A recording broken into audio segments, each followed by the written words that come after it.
χαιρετιόμαστε. Η μνήμη μου κι εγώ δεν σε θυμόμαστε.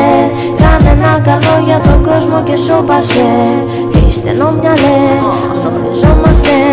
Μίλησες για μένα, ούτε χαιρετιόμαστε. Η μνήμη μου κι εγώ δεν σε θυμόμαστε.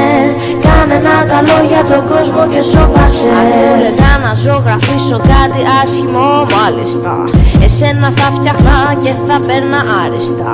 Αν βέβαια μαζί με τη μορφή σου χάραζα και το χαρακτήρα σου θα παίρνουσα στο καλοτέχνον κάλλιστα. Είπες ότι λάλησα, βεβαίως, μα κι εσύ σε κότα στο υπογράμμισα.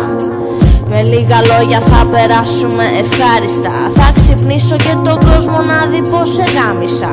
Κάτσε στα αυγά σου, με είπες εύκολη εσύ που κάθεσαι και στα παιδιά σου. Δίκτυ νοημοσύνης τώρα για φαντάσου. Μείον, άπειρο και άδερφά σου. Μεταξύ μας αν ήμουνα η μαμά σου, χωρίς προφύλαξη δεν θα καθόμουν στον μπαμπά σου. Όταν θα μιλάς για μένα άσχημα ετοιμάσου. Στο ρεφρέν μου ζήτησα να φτάνει στα αυτιά σου. Τι στενόμυαλε, γνωριζόμαστε. Μίλησες για μένα, ούτε χαιρετιόμαστε.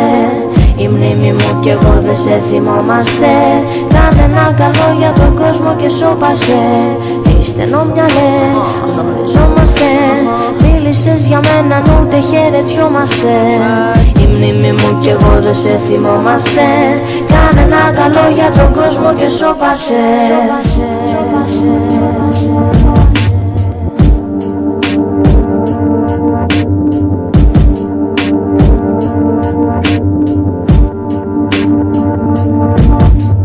Τι στενόμυαλε, γνωριζόμαστε. Μίλησες για μένα, ούτε χαιρετιόμαστε. Η μνήμη μου κι εγώ δεν σε θυμόμαστε. Κάνε ένα καλό για τον κόσμο και σώπασε. Τι στενόμυαλε, γνωριζόμαστε. Μίλησες για μένα, ούτε χαιρετιόμαστε. Η μνήμη μου κι εγώ δεν σε θυμόμαστε.